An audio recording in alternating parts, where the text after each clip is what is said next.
So with that quick shift in the schedule, I will now get into the services that will get procured, or probably will get procured. If we are lucky and if you are lucky. Okay, what I will present to you is first the process of service selection. How do we get to services? And in particular, what is the role of that industry consultation in relation to the services selection? And then I will present a few of the what we call piloting services and horizontal services. I'll later explain what that is about. First of all, we are procuring research and development. And to justify research, we need some gaps that Mauro already talked about. So the core aspects we are circling around is what are the main barriers, what are the main gaps hindering public sector to go for cloud. And the PCP part, meaning the industry researching, us tendering, shall demonstrate that the major gaps can be overcome so that public sector adoption of cloud computing gets improved. Mauro just talked about several of the gaps, and we already did find several of potential services that could target those issues, those problems, those gaps. It is around data protection, liability, contract clauses, enforcement that the public sector needs on the services. And we structured that into piloting services. Those are services either for businesses, for services towards citizens, or intergovernmental services that target a concrete business process. And the horizontal services are supporting services. So that is the distinction of services we might procure. And a few of them have already been indicated in that input paper that you received in advance. For the processes, as Mauro mentioned, we are running in parallel, doing a state-of-the-art and gap analysis to identify what are the main barriers. And out of that gap analysis, we already listed a couple of services ideas. What are concrete piloting or horizontal services that can address that barriers? And we aim to be pretty broad there. We want to diverge. We want to have a huge list at the beginning. And that list then shall undergo a consolidation phase. In the industry dialogue we are currently doing, and also during the ongoing gap analysis, we may identify further potential services, or we may see that some of the services are not worth doing research on. For instance, as they are already on the horizon by industry. That's why we are talking with you. So from a huge list of services, we aim to consolidate to a short list of services, and finally then we'll tender, taking up your question at the first session, either one services or a handful, very few services, to really cover as many gaps as possible. And we are now here. We did the collection of services, of our services idea, and we start the market consultation, the industry and the stakeholder consultation process, today in particular with the industry, but we also do stakeholder consultation with the public sector to really see, did we address the services needs of the public authorities. We will continue the analysis, but not too long. As you have seen, by July, we are supposed to tender. And there we better know what to tender for. So that is the list over the overview of the services we listed so far. it is 17 services. You received a few of them or a few ideas in advance. That are the red ones, which are in the input paper. And in the next couple of minutes, I will present a few of them, not all. The idea is to challenge you a bit in terms of, are those services the right ones we should go for? Are there other services or other gaps to be addressed? On the services selection process,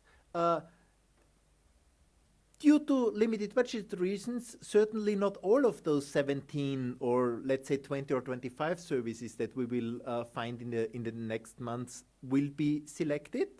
And it's also not a given that any of those services that I will present now will be among those services that get on the shortlist.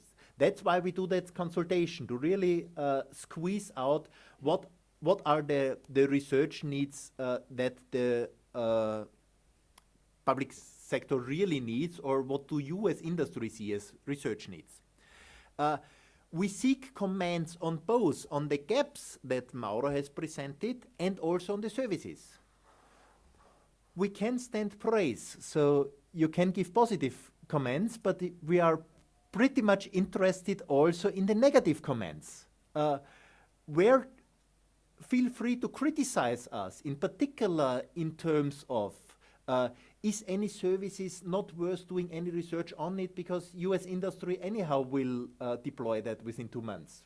There's no point in spending taxpayers' money in research on those services that anyhow are on the horizon. Or out of your experience with, in particular, public sector, is there other urgent needs on services? And the selection process has not yet started. So it's still time to influence that process through that consultation process we are currently doing. Well, now for the services. I will follow a similar template with all the services, not a blank screen, but just with a few words describing what the service is about. On basic communication, consider a ministry delegating all its calendar or email functions to the cloud. Well, technology-wise, that's not rocket science.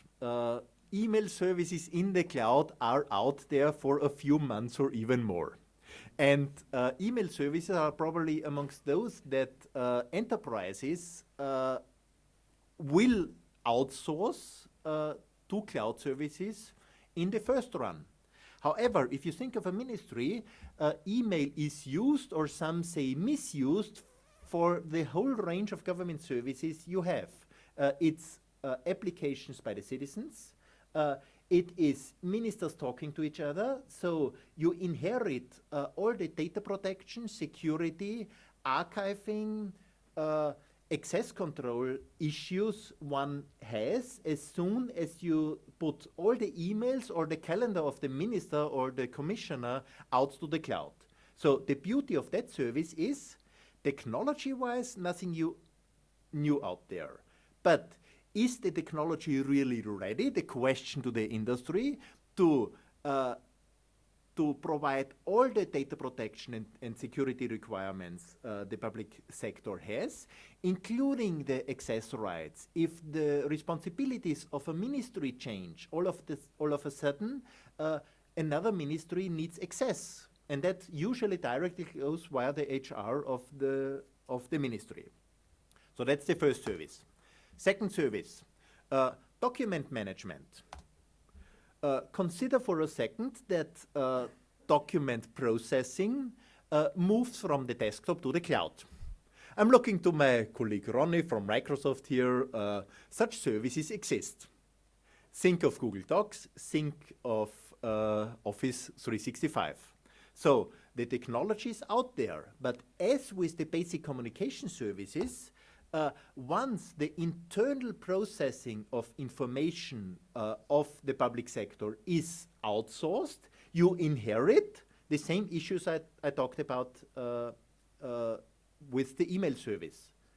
Meaning, all the data protection, access control, confidentiality requirements, archiving requirements, which in some states can be different if there are political representatives involved. Access control needs to be sorted out, and usually such document processing, in particular if there is an electronic dossier system in the ministry, gets integrated into the whole workflow management system of the government. The next services, customs services. When thinking of goods traveling around in Europe, there are numerous actors involved, like the importer, the exporter, agents, carriers, the customs services. Those usually move with paper around. Consider if all that documents, that electronic documents, would be in the cloud as e-documents, no longer having paper in there. What are the issues and gaps there? It includes trade secrets or personal information if the importer is the end customer, the citizen. The access rights need to be given and suitable for that many actors that are in that chain in there, and it needs to integrate with the national legacy customs systems. So that's a further of that piloting services. The European Citizen Initiative. I don't know whether you are aware of that or ever have signed one. The European Citizen Initiative is established in a way that an organizer of such an European Citizen Initiative needs to host and get the online collection system certified. And then you need signatories from at least 7 member states, and as soon as more than 1 million citizens sign that initiative, the Commission is supposed to take action. Well, that aspect of organizers of such a citizen initiative, hosting the system, getting the system certified against pretty tough security and technical criteria, didn't work out well, because such an initiative runs for a few months, and the organizer probably organizes such a thing just once. If that would be a cloud service, the service would be inherently cross-border. It can be reused because the online collection system, the core part of it, the identification part and so forth, remains the same, and the cloud service provider can afford the certification of the service and reuse it for several services. Well, as it didn't work out that well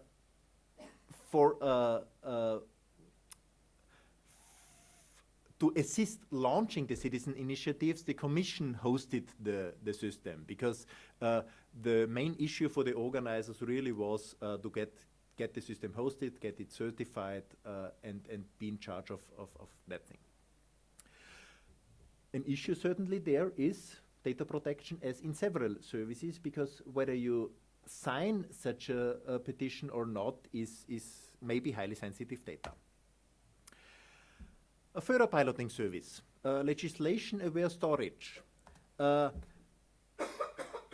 Consider that a cloud service procurer, when buying storage services, can tag its legislation requirements, whether there are location restrictions, for instance, or also security policies, can tag the data with that information, both as storage in terms of archiving or storage as part of the business process.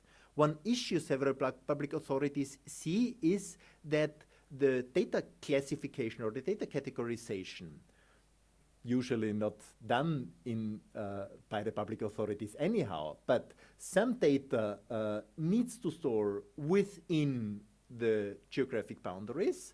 Some data is personal data, meaning it may not leave the European Union, and some data isn't sensitive at all. But that legislation awareness having included in the cloud service provider could be one service. So the issues addressed here is data protection, security of the information, and it can overcome the legal barriers, because one of the main legal barriers is how to know where my data resides if there is a restriction on the location. And I think now the final piloting service is document interoperability. Member states have their own electronic document and document interoperability frameworks. And we have plenty of them in the European Union because they are usually national specifications, like a birth certificate, like how is a company certificate formatted. When e-government services increasingly get cross-border, the other member states need to start understanding those documents. And not just the member state, as certain electronic documents are needed in various sectors. Think of a company certificate, or a criminal record certificate, or a birth certificate that is needed on the various government levels and in the various sectors. So the semantic transformations and the understanding of the e-documents in the other member state would be pretty nice having that as a cloud service, as several public authorities need that. However, if the documents start passing cross borders, the data protection aspect comes in again, because then it is personal data. So I went into several of the piloting services, not all of them. The red ones are the ones that haven't been addressed yet. The customs data pipeline is pretty similar to what I already explained on the customs data. Archive as a service is similar to legislation-aware storage. The difference probably is that if you have a national archive in the cloud, that is data that is not that frequently accessed.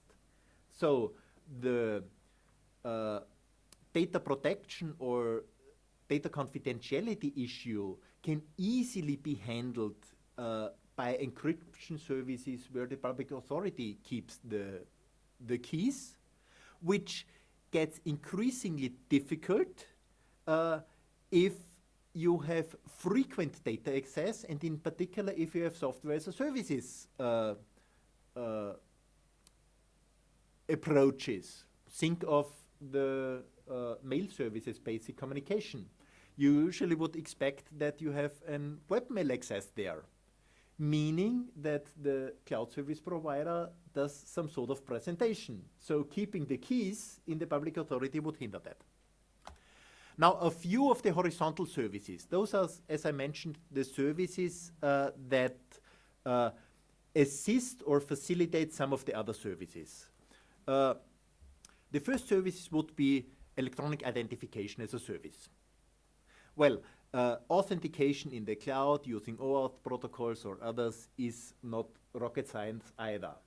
On the other hand, neatly integrating quality identification and national EID tokens, for instance, is not yet that common. There's a project called Stork that works on that. There's an upcoming regulation, the IDOS regulation, that gives a legal basis within the European Union and the European Economic Area. But think for a second about customs or e-procurement that inherently is global, meaning it would be nice to have a service where a public authority can do electronic identification as part of the cloud service seamlessly in the business process. Next service is encryption as a service. Consider that the public administration can keep the encryption keys under sole control, which I mentioned, for instance, in an archive as a service approach could work, or in a shared way with the cloud service provider, so that also software as a service and processing the data could be possible. Having that control and also having the key group management aspects a public authority would need, for instance, to address the representation, to hand over data and sharing data if responsibilities of the ministries change and so forth, that such a service could facilitate or assist in the data protection and data confidentiality issues. The next horizontal services would be a brokering service. What a cloud broker is doesn't need to be explained in that group. But consider for a second, given that some national cloud schemes have their service catalogs, if that could go European, so that Czech public administration can reuse a service issued on an Austrian service list. So that would be one of the horizontal services that could facilitate or ease the cloud take-up. And I think the final service I will present on the horizontal services is how to change a cloud service provider. One of the issues and gaps pretty often popping up is what if I do not love my provider that much any longer? Either because the service level agreements are not fulfilled, or because the limited contract I'm obliged to give as a public administration runs out and I need to retender. I don't want to get out of service, which means how do I seamlessly hand over to another cloud service provider?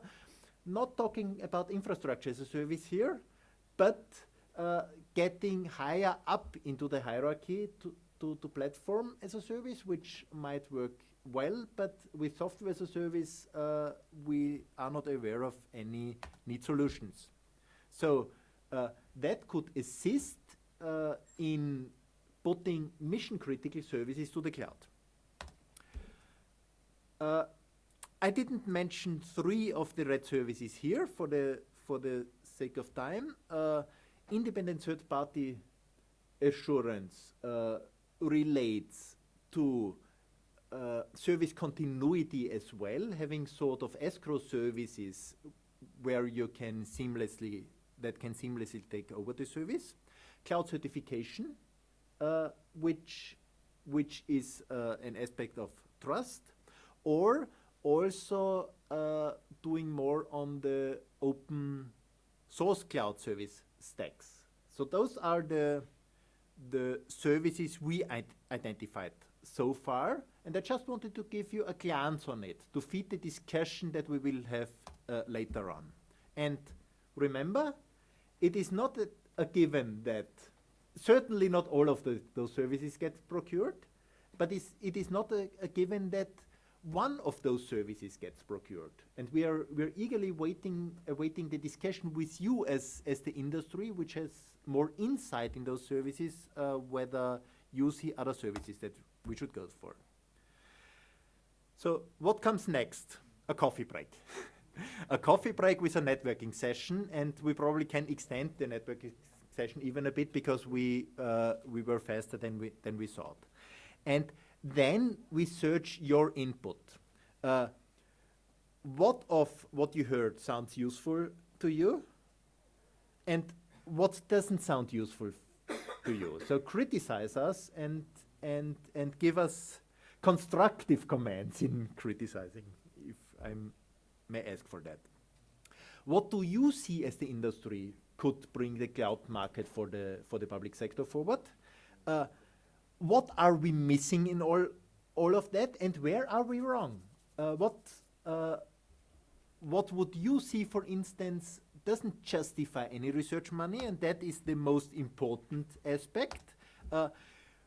Where do you see further research needed to bring cloud use in public sector further in a way that justifies spending taxpayers' money? Because at the end of the day, that's what we are doing. We spend taxpayers' money for research to bring cloud services in the public sector forward. So thanks for the attention, and I would now hand over to the networking session. Probably you would be interested who are members of the consortium if you want to grab one. So obviously me. All the members of the consortium should stand up so to make, so those industry colleagues that want to get in touch with the consortium should contact those that did stand up. Those who do not want to get in touch with the consortium should avoid them.